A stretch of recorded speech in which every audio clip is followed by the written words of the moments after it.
nanging prawadya bala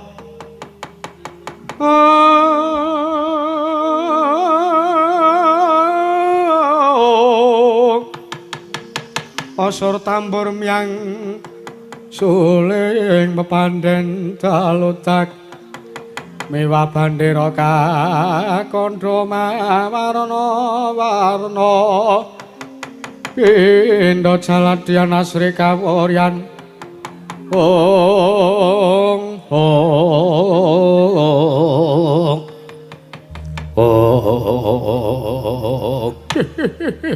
latala Paman Madya Sengguni gawe sangganing para putra Sata Kurawa man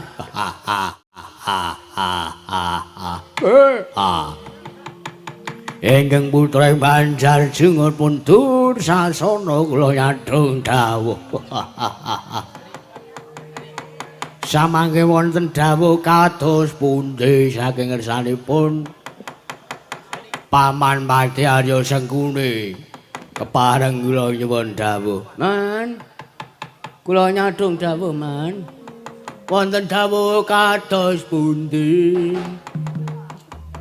Kula nyadong dawuh timbalanipun Paman Pati Arya Sengkuni. Ngawit cangjaning Mulacanda Kurawa. Mapananing alun-alun negaling Astina kula nyadong dawuh. Mbok pilih keparenga madharing sabda pangandika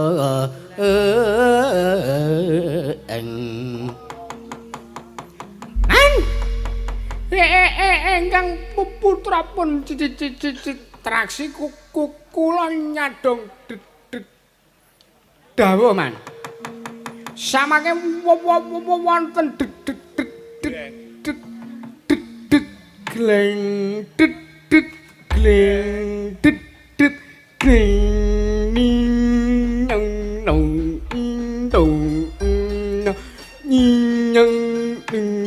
saking Kaka Prabu Duryudana samangke wonten gleng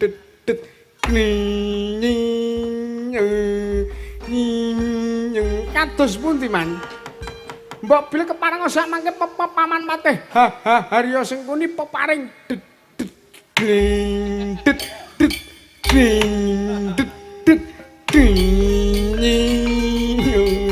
kula kepareng kula nyadong dawuhipun Paman Harya Sengkuni Paman Harya kok hayu kukula nyadong dawuh man. Omongan karo Kurawa ki mah omongan karo wong kerawitan. Indile ana sing karo suluk le muni. Nggih man. Kepareng kula nyadong dawuh kados pundi Paman Arya Sengkuni. Paling ora mangke paling dewe nenyanipun Kang Bundra. Paman Kang Putra pun soto nyadong dawuh Paman.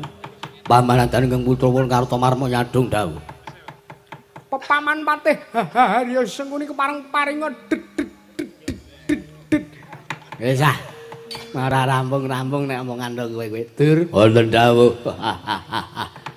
Aja kaget Kurawa tak lombokke ya Le. Mboten, Man. Kaget kados pundi?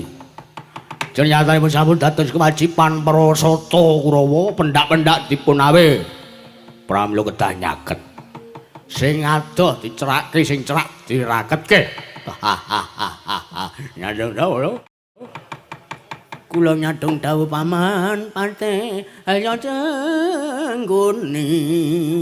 Kula nyadong dawuhipun iki ngene. Bakone ora sakokean gunung sing tanpa guna. Saripun terus pundi? Iki mau awake dhewe lagi wae ketekan dayoh Nalindra Yaksa. Nalindra saiki pundi, Man? Nalindra Klyang Kabur Kanginan ki ndang kebaraten tanpa papan tanpa dongko. Ingkang jejuluk Prabu Kumbara Yaksa. Ingkang ngandhake yen to dheweke saguh ya kuwi gawe srana langgenging wahyu pulung rating yang mapan ana ngangganing kadangmu Banawati. Dados niki wahyune ajeng dipeksa supaya tetep mapan wonten anggenipun Kakang Ratu Banawati. Iya mestine ngono. Sengara kelakon Man. Tangeh kelakone cepak wurunge nuwun sewu. Ora kok jeneng elek-elek nang ngarepe wong akeh, ning kula niki arep matur napa wontene. Kula arep matur kasunyatane, ngoten. Ora kok teges elek-elek niku mboten. Ning nuwun sewu. Wong sak jagat niki wis ngerti penonton semene mbane do ngarani Kurawa ki wong elek. Ngoten.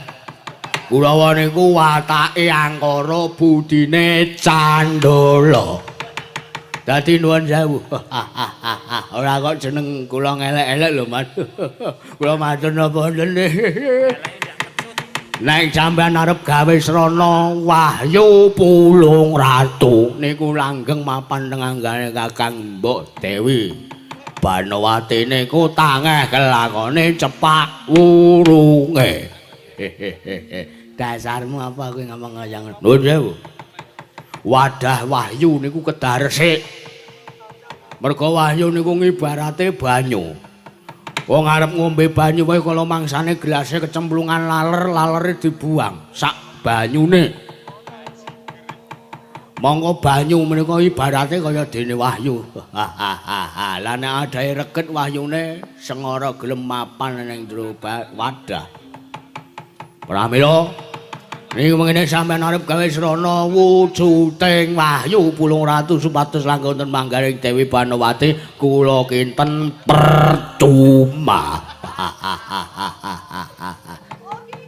Sampeyan aja cocok kulina ngembe, aja cocok kulina ngempukke, watu ngatoske banyu. Jeneng wong lelakon ora ana sing ngerti.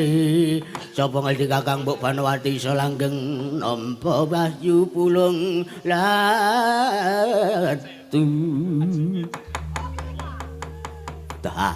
Kowe ngopo kowe? Kowe arep nyantulane rembuke wong tuwa. Ane nggih monggo. Nek kira kinten iki mengke Kurawa didhawuhi supados mlapat tindake Prabu Kumbara Yaksa, Dursasana izin kula absen. Ora arep melu mbolen. Pun man, mbangane mengke teng dalan ngrekoso. Urung nek ketemu mungsuh. Nek ketemu mungsuh mengke Kurawa perang kalih mungsuh. Pun to, dalang endi mawon Kurawa mesti kalah. Aren. Dadine sampean arep golek srana supaya Wahyu Pulung Ratu langgeng manjing dengan Dewi Banowati percuma. Ora guneman karo kowe ora arep melu ya kono. Dur. Kula kudu kowe dur mau gati iki lho. Kula wonten dawuh Paman Parcaya Cengkune wonten dawuh kados pundi. Tung tung tung bak. Edan cah kok le nyeni man. Kula niki caljana kelawitan. Weh, iya. Budal e. Nggih. Nek Dursasana rasake budal ya wis men rasa dijak, engko ora entuk bayar. Oh, amelu nek ngaten. Iki napa kaya ngaten iki wong ikhlas ngaten iki melu golek nek bayarane coba. Lombengan apa? Niki oknum Kulawa man niki tenas Kulawa niki. Oknum Kulawa niki dul cocona niki. Cangkemmu wae menengo wae ora. Nggih, nika man, ngislaken dawuh. Badhe tumuju dhateng pundi? Ora kejaba iki mengko bakal sowan ning pertapan Kendali Sada. Merga dawing Sang Prabu Kumbara Yaksa iki mau yen to kepengin Wahyu Pulung Ratu langgeng anggone mapan lan manjing ana ngangganing Dewi Banowati kudu bisa ngaturake wujuding bekakak sesaji kethek putih mangga ingkang bisa tata jalma. Kethek ingkang isa tata jalma iki ning jagat iki mung siji, kethek putih sing iso omongan iki mung Kakang Anoman. Nggih, mari Gun. Lha Kang Isaka kuwi Kurawa diketapake ngene. Kering lambit brungkat kimpul gajah gelar singa bareng. Gajah gelar singa bareng. Tumuju ning pertapan Kendali Sada. Kakang Anoman diboyong. Nek ora gelem diboyong ani srana apik rudha waripeksa. Sediko.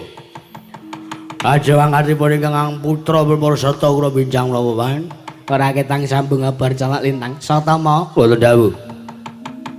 Kaki tabun bendene. Sediko. Nggih saken dawuh. Nyuwun pamit madal wasilan. Sing ati-ati aja kaya bocah cilik. Satama.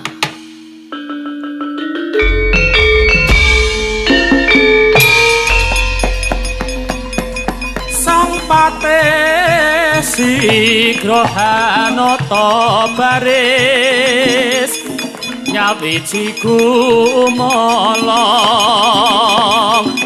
dampyak gumregut lampahe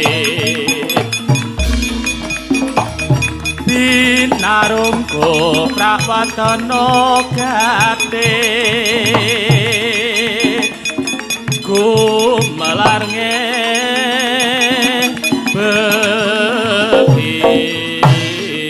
awake gumura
Bujleng iblis lanar padha cek-cekan.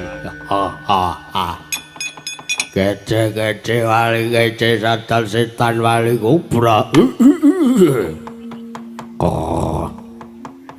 Para abdi prajurit kartu manggungan. Kula wonten dawuh. Sinaos ing majeng namung tiang tiga ning sanese do ngiyup.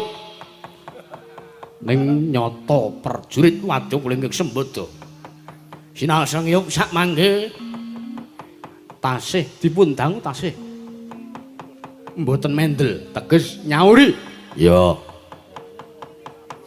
Kabeh cekething, kula nedhawuh. Kowe aja kaget. Dina samengko aku nampa dawuh Sang Prabu Duryudana. Lan aku wis kelakon suwita. Ana ngarsane Ratu Ngastina Sang Prabu Jaka Pitana. Dinampi ditampa.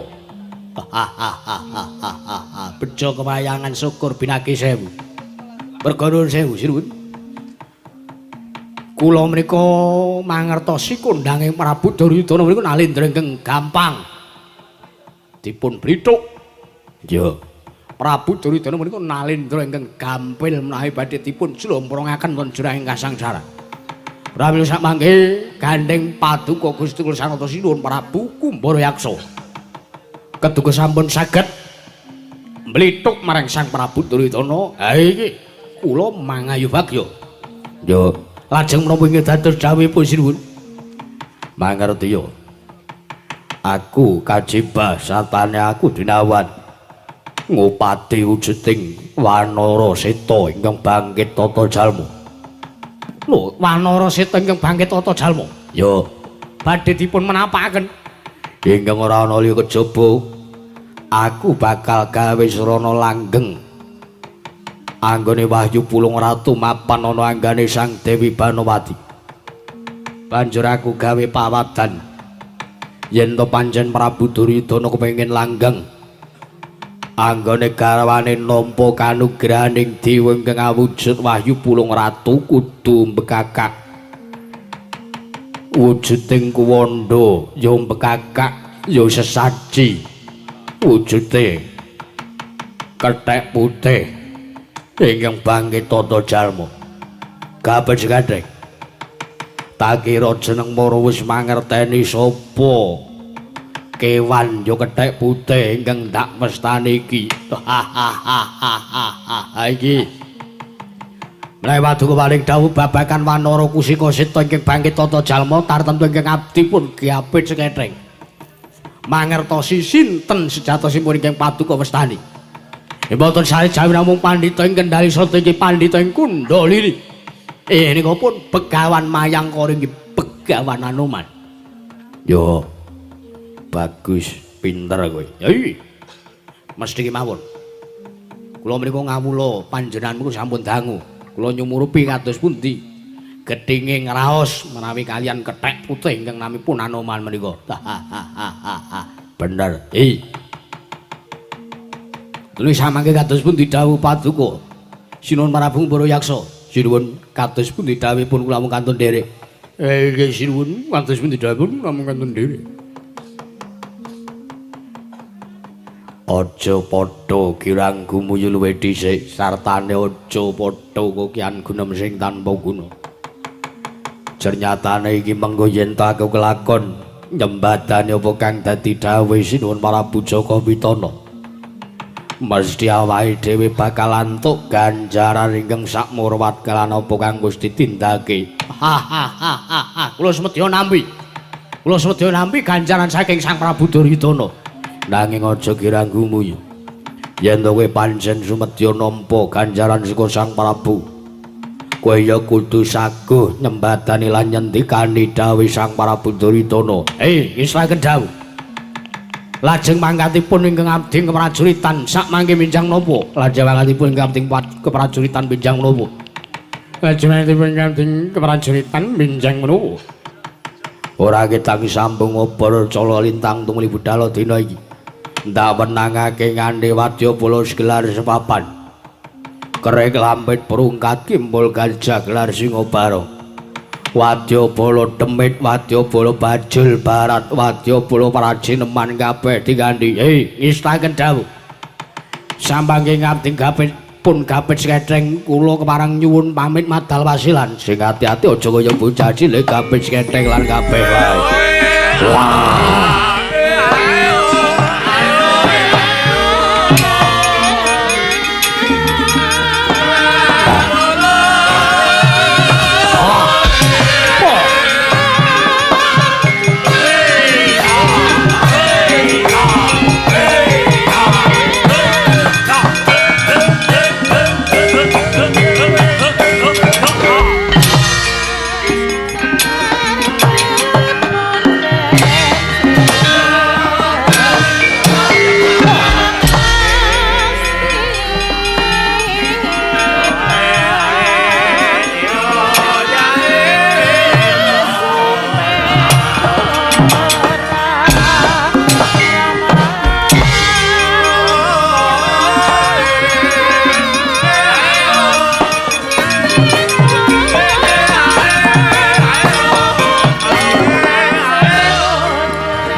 Wih, wih, wih,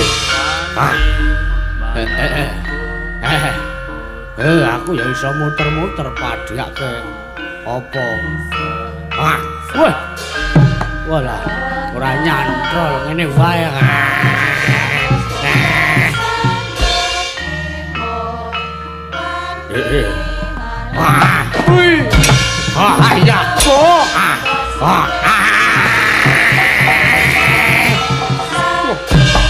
Bahaya.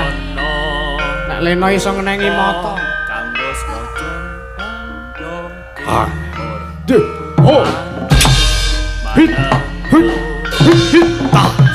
Hit, wah, nanggori. Aku ki buta awakku lemu nek rasane.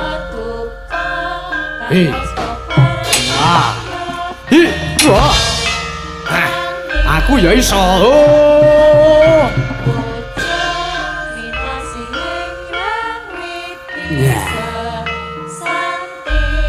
Một năm lại nhặt lên mấy cái mà nhìn mọi người mất nhiều nhà nhặt nhặt nhận cái nhà nhà như là cái này nhặt nhận cái nhà ai nha hít ai nha hít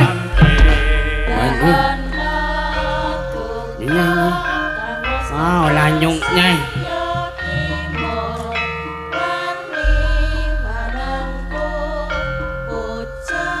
Kecil aja lagi ni. Asyik dia. Lagi sudah.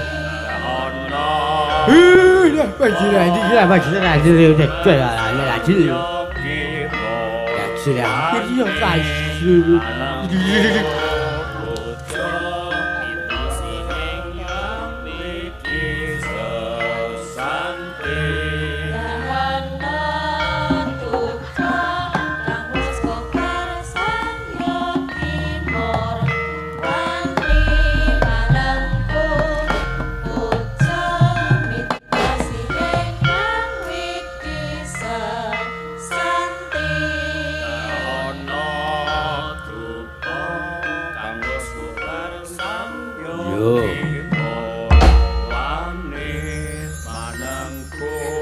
Muk sura marata jaya marata imbang yen padha-padha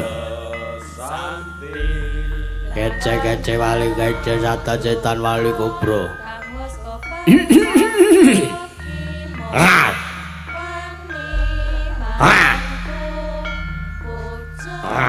ayo beduke ji loro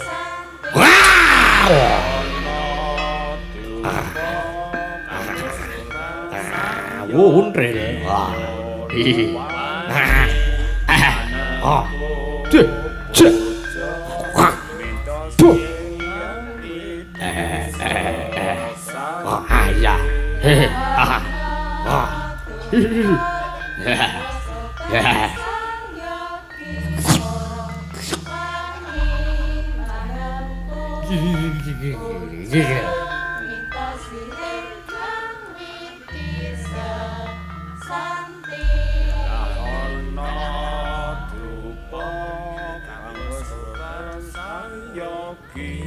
ayo angan ditinggal ora ana sing tinggal jeneng rombongan iki ya mung nek ana rombongan sing turu rasa dinahi amplop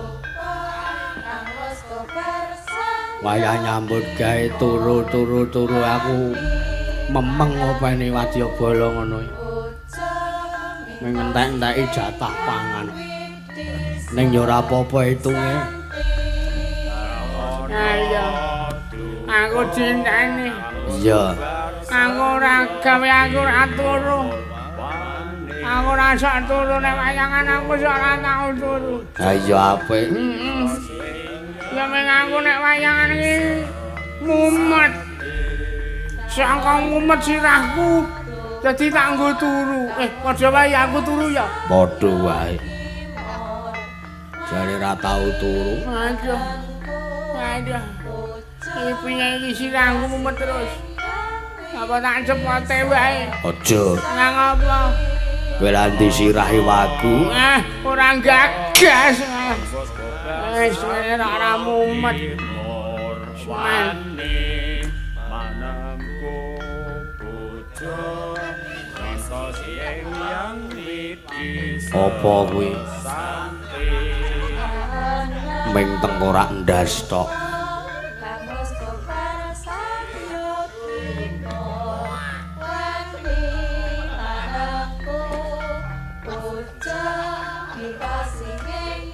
Wah, sing rebab.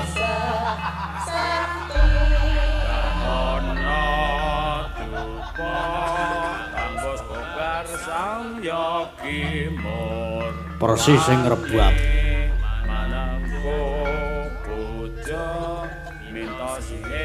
Sik. Krungu. Kowe rombongane sapa? Nggih rombongan mriki. Udutmu kok udut murah. Rombongan kene iki udute larang-larang. Kowe arep melu rombongan kene kok udutmu murah. Bali. Wah, mongko iki tenor. Tenor ku nek ning aku ngono kondang tenan.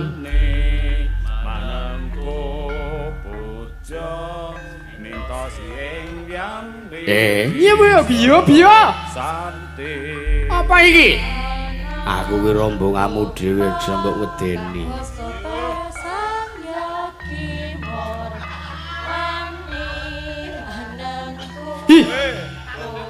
Apa to rombongan dhewe kok? Aku ki wis duwe bojo. Andi bojomu? Mas. Gus. Ana ndi rombongan kok aku seneng arep ya seneng mburi Mas. Ngene Mas. Ngopo? Ana sing ngiri godho karo aku. Ana sing ngomong ndasku. Piye? Sapa? Kuwi menungso kuwi. Demit kok menungso? Iya demit. Kuwi ngemot sirahku. Sirah tenan podu. Hah? Sirah tenan podu.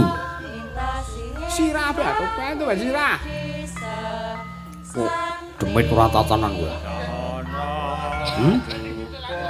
Anggep yo ngono. Kowe ngiri godho karo bojoku. Ngiri godho karo bojoku. Ngiri godho karo bojomu. Ngiri godho karo bojoku. Karena ora tak kiri gedene. Wong aja kowe. Iya ya budal ya Mas yo. Ayo. Anggep yo apa ora.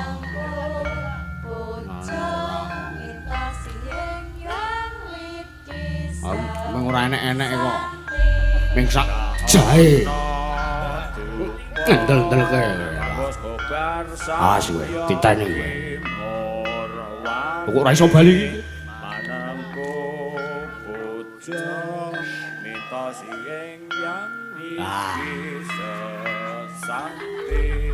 Kowe ngopo kowe? Njaluk didoni apa piye? Kagak ya ya. Rombongane sapa? Rambangana.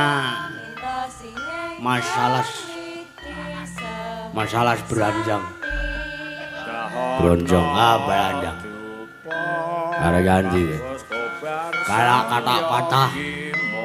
Cara Arab tangga tambal. Tambal ban. Tambal. Ayo tambal ban. Dada. Bakaka. Sasaja. Sesaji tumbal begaka. Ono syarate. Syarat apa? kudu wani salto. Apa syarat apa kaya kawa? Hah? Syarat apa kaya kawa? Ada wangan belas. Kawa karep arep tetep makelar wayaga. Karep arep kapaya bajangan kawa asa.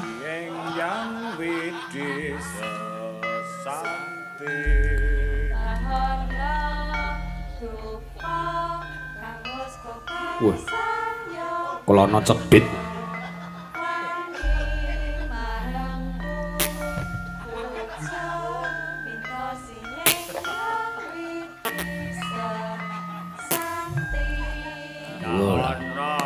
RT ngentutan. Kene rapat piye kae? RT gendun. Manangku puja minta sieng yang widisa. Culi. Santi. Culi. Piye? Culi. Apa? Culi. Culi. Ya.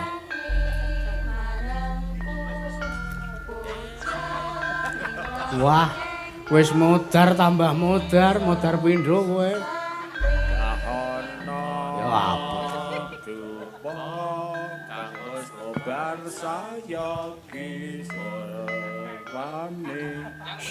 Sopo kowe? Lantip apa kowe?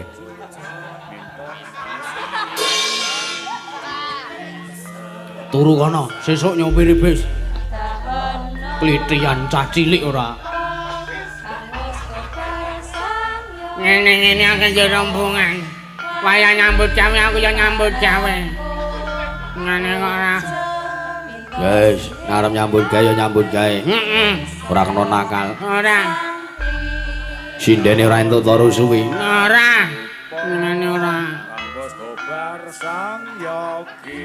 Demit ngene ndase kaya onde-onde. Si ana neh ora e. Lah isih ana tak jipukane wae. Ya kene jipuk kene. Ah, ngene. Ora dicengkiwe ngene kuwi senengane kesuwen lah. Kene ah. Nah, Pak ndasku diklethak. Wis bon. Wah, ora kesuwen kok sengit aku. Nah, kene. Nah.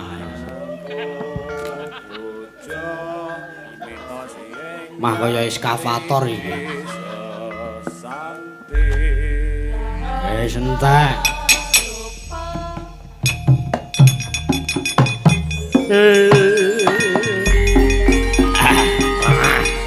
Woi. Ja.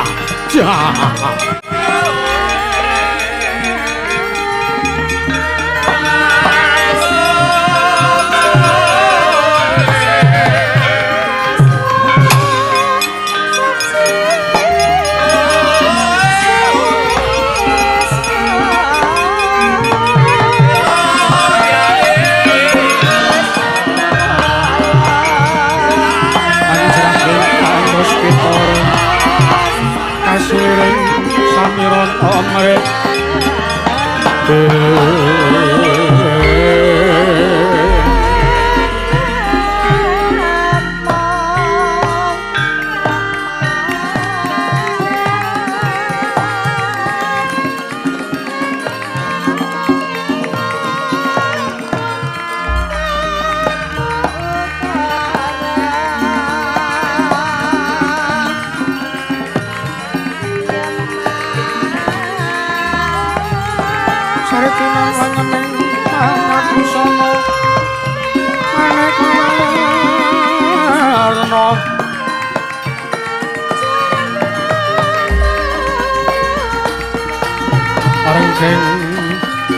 Kencana Ratna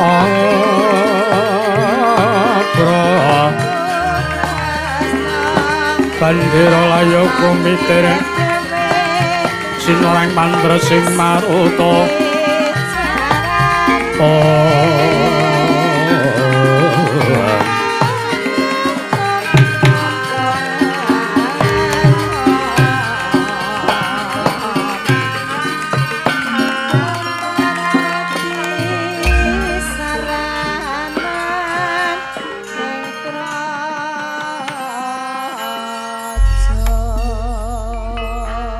kinanti tebu saoyon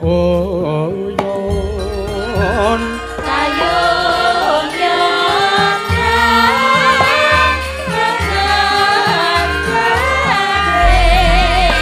mongsa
lerena tanpa kanging yen tatang dosa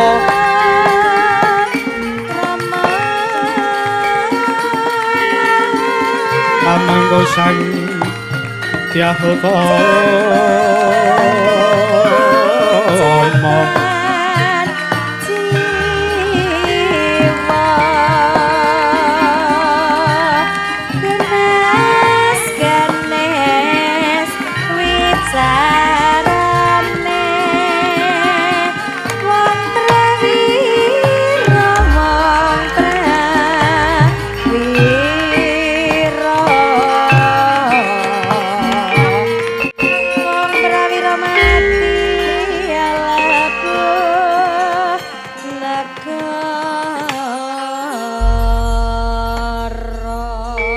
Sang Pantara Ratri amung cipta pukulun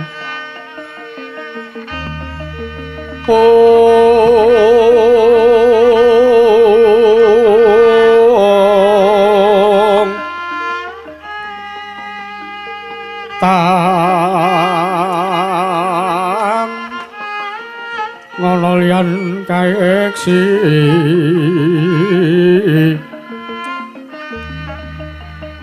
mila katur kang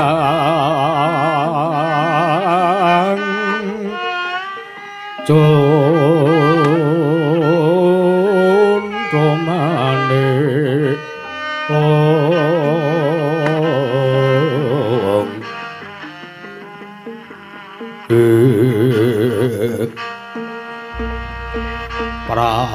prasasa parageng kulon kang sumembah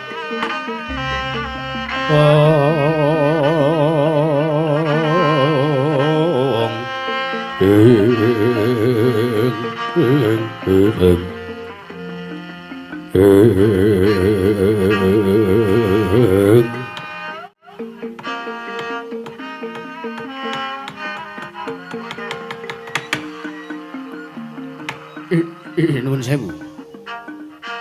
Sewu lepat aturipun ingkang abdi pun Senggana. Sinuwun. Ing abdipun Anoman tadah wadana. Kula nyuwun pangapunten.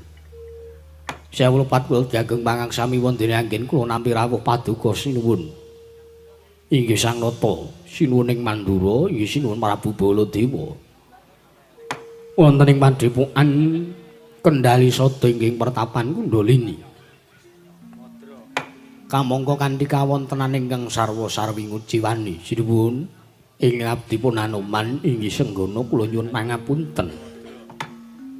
Jayatanipun kula menika benten kelawan jalma limrah.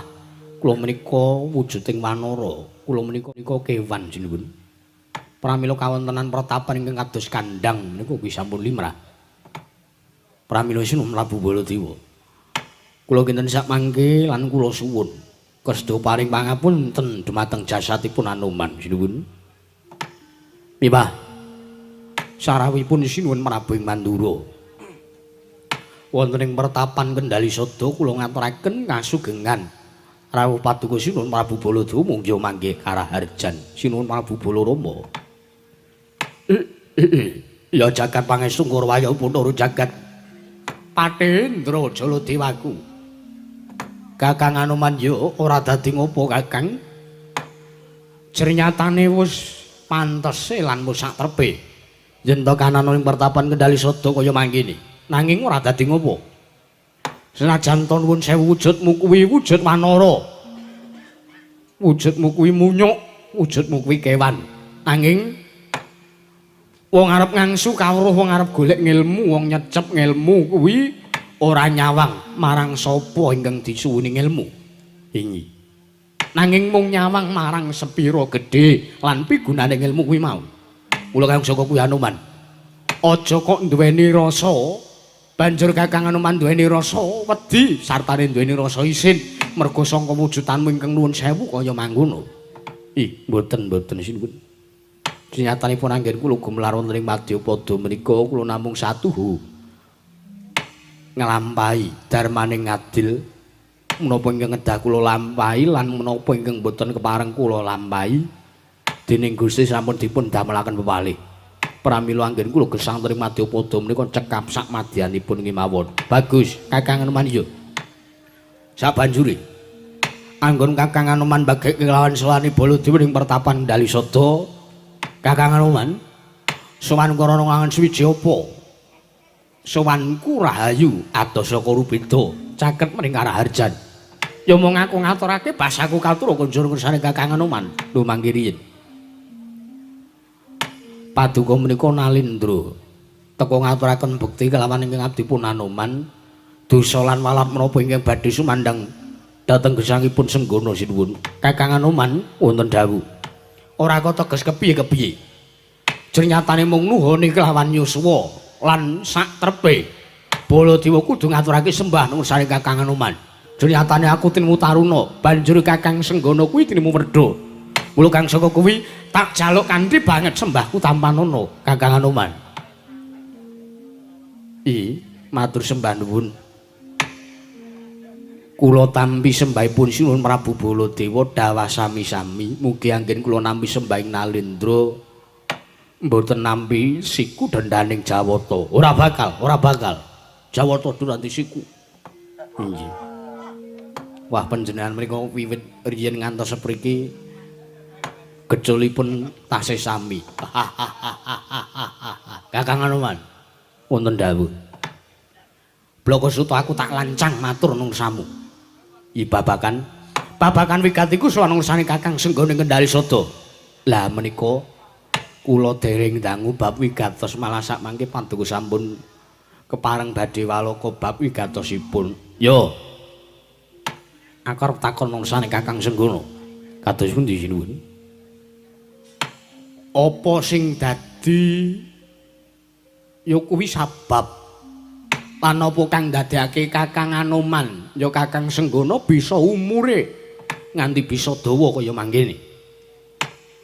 Wiwit biyen Kakang Senggana nderekke marang adeging Sang Prabu Rama Wijaya ning negaring Pancawati nganti seprene Kakang Anoman isih tuhu momong kelawan Mara Pandhawa. Kakang Anoman. Apa sing dadi sabab lan kuncine apa? Kakang Anoman sakmengko bisa duweni umur dawa. Mbok Baladewa tak krungu. Mbok menawa mengko Baladewa iso ngecake satemah umurku uga bisa dawa karo padha kaya Kakang Anoman. Kuwi wigatiku. Nggonku sowan ngrsamu Kakang. Nuwun sewu sinuwun. Menapa mboten badhe dipun anggep lancang? Menawi sak mangke kula matur napa wontenipun. Tak anggap lancang sebab apa merga kuwi pancen nyata. Kasunyatane Kakang Anoman umure dawa. Lah, apa ingkang dadekake jalaran kunci saka Kakang Anoman iso duweni umur kang dawa, ya yuswa kang panjang. Nuwun sewu. Kula menika badhe matur kawontenan ingkang magepokan kalawan ingkang rayi. Jernyatanipun ingkang dados saken srana. Yuswanipun ingkang abdi pun senggana saged panjang kados mekaten menika. Awit kula sinambiran kewajiban lan sinambiran pakaryan ngreksa kelawan nangganing ingkang raying Ndrawati. Lho. Ana sambung rapet apa kelawan Yayi Prabu Ndrawati? Nuwun sewu. Kula sekedhik badhe nyriosaken rikala semanten kula nderek lan kula siwita ngersaning Sang Prabu Rama Wijaya menika kula mboten maligi suwita ngersaning Sang Prabu Rama nanging kula ugi suwita wonten ngersanipun Sang Hyang Bathara Wisnu inggih Sang Hyang Bathara Suman. Kamangka Sang Hyang Bathara Suman menika dewaning kabagyan lan dewaning ngandum katentreman. Lah ingkang abdi pun Anoman sinambiran pakaran sinambiran kewajiban dening para Jawata ngreksa marang yuwaning Sang Hyang Bathara Wisnu. Wonten pundi-pundi papan sampun kabiyawaraken lan sampun dados pratandha bilih pasanganipun Wisnu menika mboten sajawi namung gembong mangliawang nggih pun Anoman menika. Pramila sakmangke mboten kateges kula lancang anggen kula saged nggadahi yuswa ingkang panjang menika inggih awit saking keparenging dewa Sang Hyang Bathara Wisnu ingkang sakmangke tasih mangeja wantah lan taksih manitis dhateng anggenipun Sinun Prabu Ndrawati. Mriku sinuwun, kula kinten ingkang dadosaken jalaran lan sabab kula saged menika nggadahi yuswa ingkang panjang. Jeriyatanipun menawi kewajiban kula sampun cetha bilih kula kedang ngreksa kalengganing Sinun Prabu Ndrawati, pramila kula mboten saged menawi tebih saking kawontenanipun ingkang rayi Sinun Prabu Ndrawati. Kula kedah tansah ngreksa lan kula kedah tansah njagi dhateng kalengganing Sang Hyang Bathara Wisnu inggih Sang Hyang Bathara Suman sinuwun. Waladala. Yo Kakang Anoman yo walai dan jebul kuwi ingkang dadi kunci lan sabab goreng Kakang Senggana bisa duweni yuswa ingkang dawa. Inggih. Lah nek ngono saiki aku arep takon. Inggih. Babakan menapa sinuwun? Aku arep takon babakan adikku Ndrawati.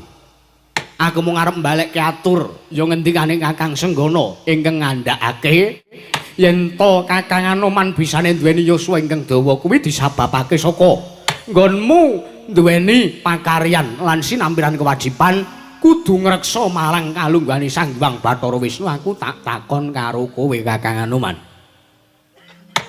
Lumrah yen to Kakang Anoman kuwi tansah ngreksa marang kalungganing Sang Hyang Bathara Suman kudune mangerteni Sang Hyang Bathara Wisnu saiki lungguhe ana ngendi? Lho mangke riyen. Sang Hyang Bathara Wisnu inggih lenggah wonten Praja Negari Ndrawati awit manitis wonten angganing Sinun Prabu Kresna. Ora nggih leres ngaten to sinuwun. Waladalah. Bener nanging durung bener Kakang. Ya bener.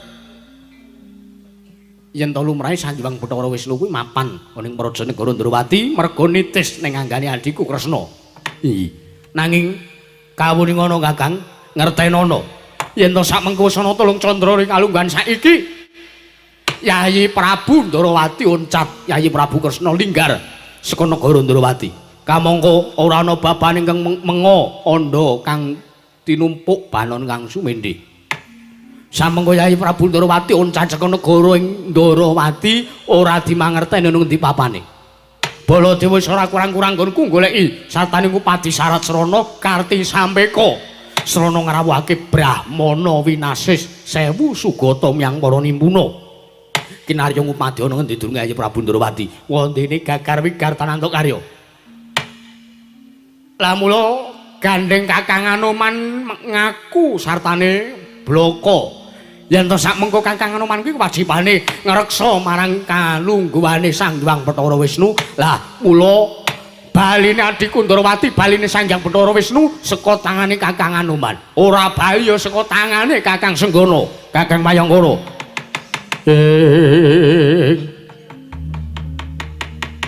Kajatri sang kapirango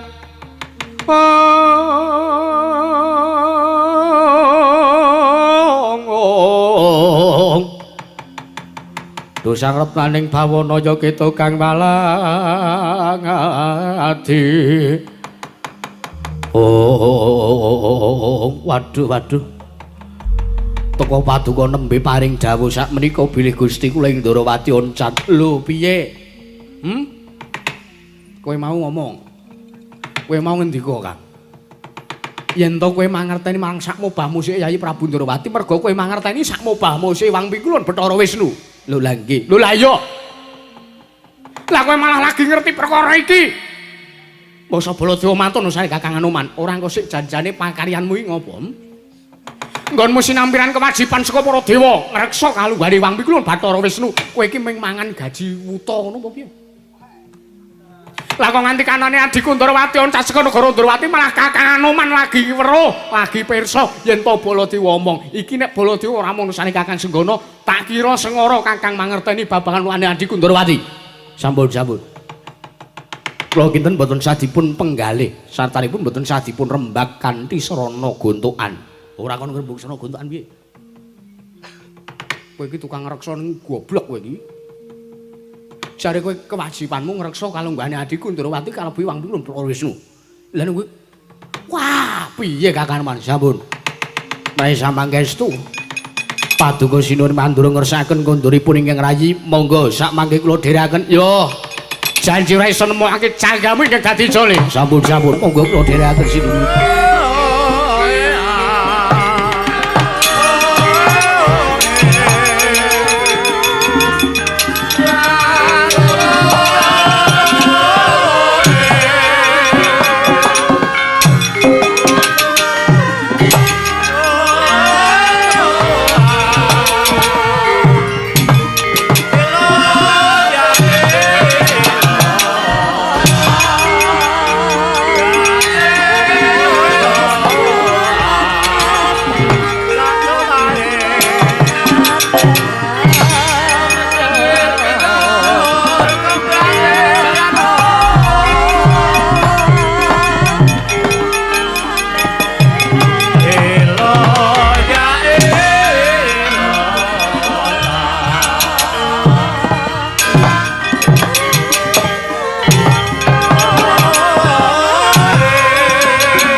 Toti lamun katututan lamun mangsa prawira digdaya prawira digdaya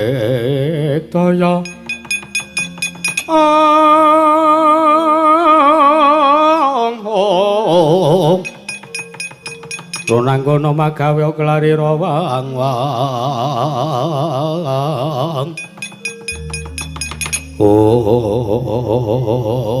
wah latala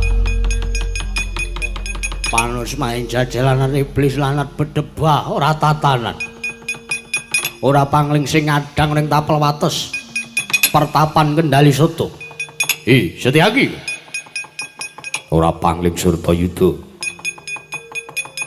tak sawang Kurawa padha tata glaring baris segelaris papan arep tuju nyandi tutu wigatimu malah aku sing arep takon karo kowe mapan ning kene mapan ning Kundalini mapan ning Kendali Soto wigatimu apa tutu wigatimu wala bedhes menungso ora tatanan yo bales dendam kowe karo aku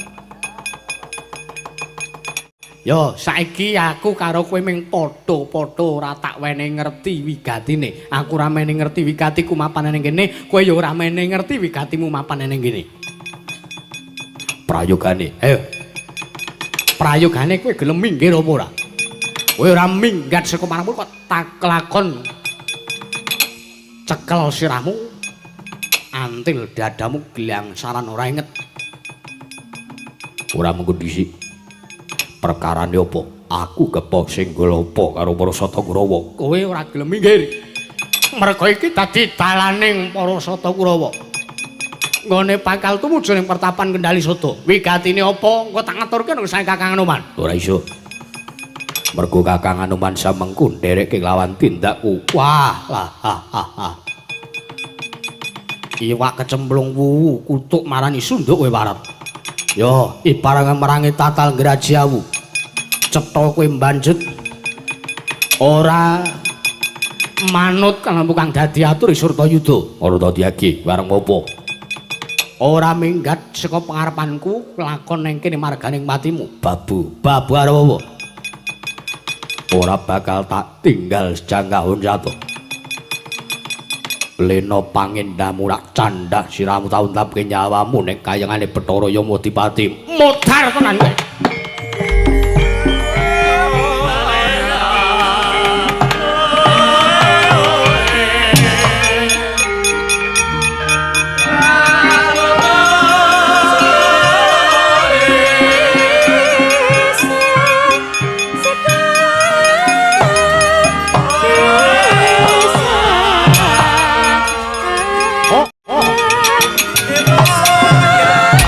Sesati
Oh, ayah.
Maju sithik.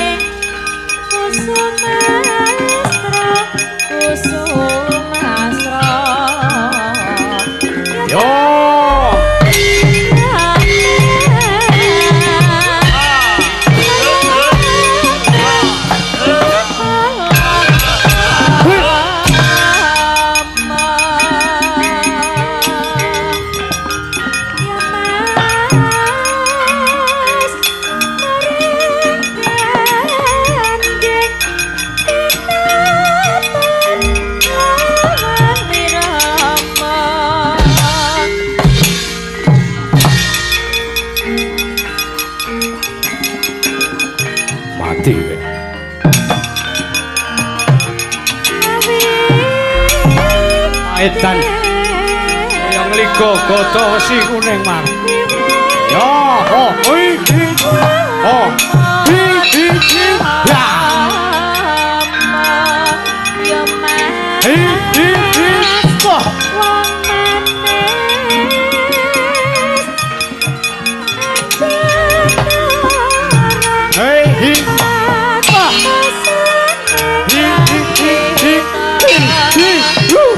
ya oh jawikan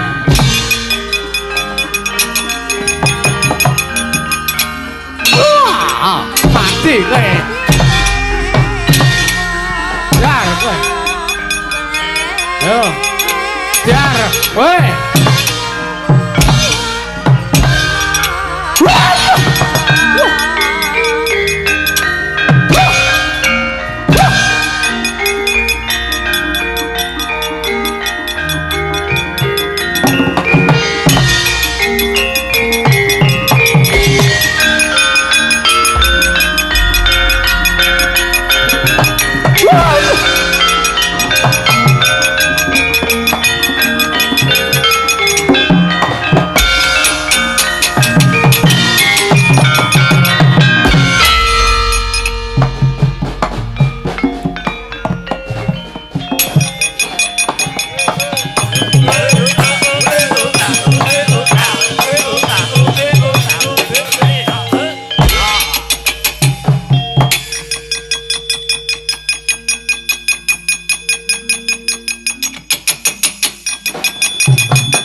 modare kok kokean perdondi sampean. Cah kurang ajar kowe. Nibake gada sageleme dhewe. Dede kula, Man. Sing nibake gada senes kok ingkang putra pun serta yudha, Dede. Terus apane donga kowe?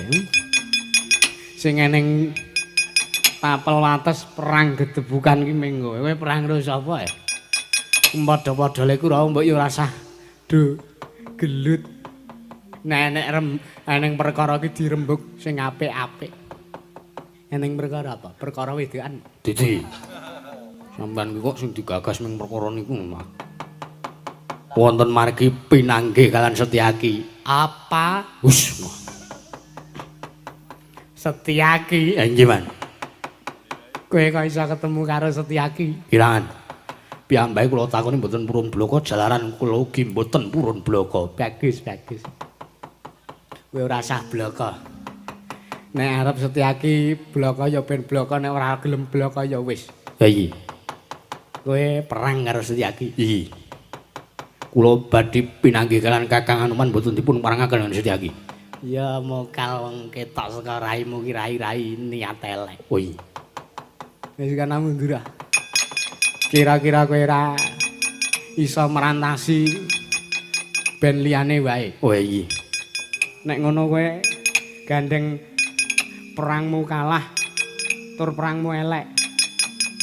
Engko amplopmu dikelongi 500. Waduh, mboten saged, Man. Sisa wae. Nggo nyangoni sing nyelentrem kuwi. Mang Sukir, Man, kula sing maju. Sapa iki? Kartomarmo. Ya, kena maju ya.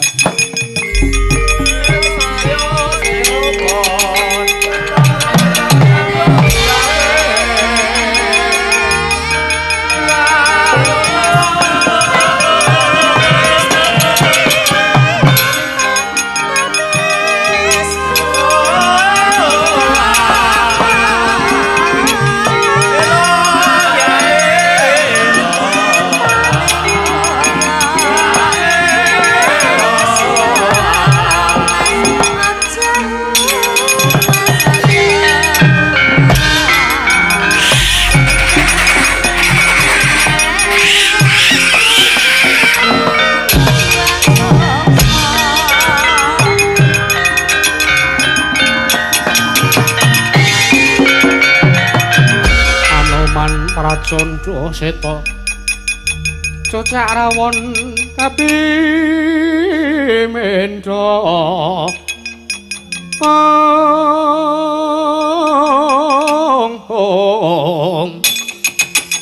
senggana danu prawata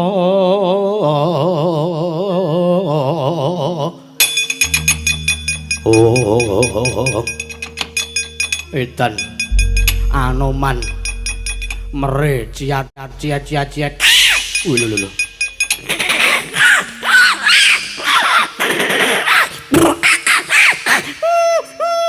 Sabar to tomo. Aja birahi kaya ngono kuwi. Perangi nganggo rasa, nganggo tatanan ciat. Iya, wah jan. Murang kali nyemelangi kowe iki ora senengane ora. Ayo Kartomarmo apa-apamu yo.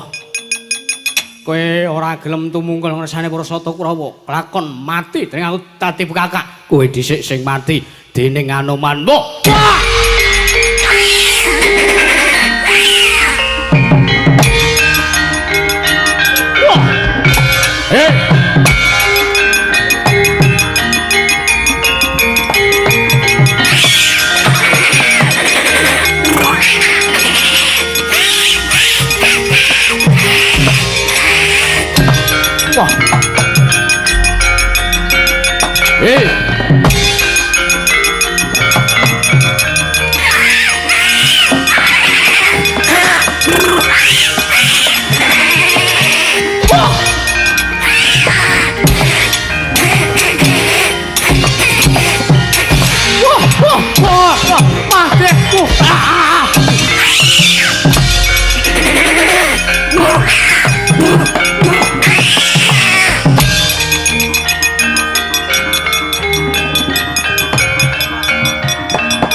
edan.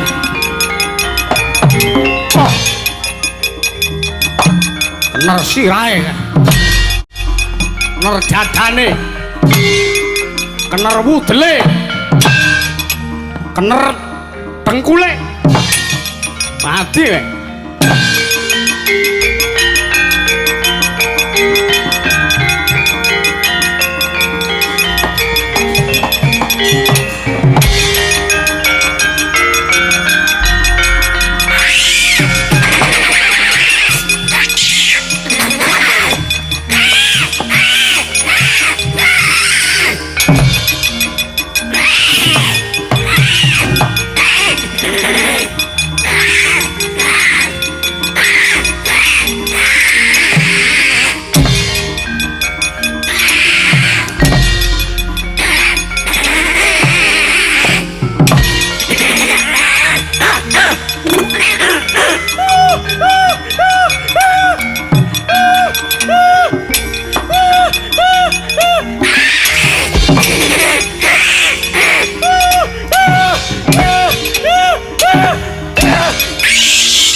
Modiar tenan.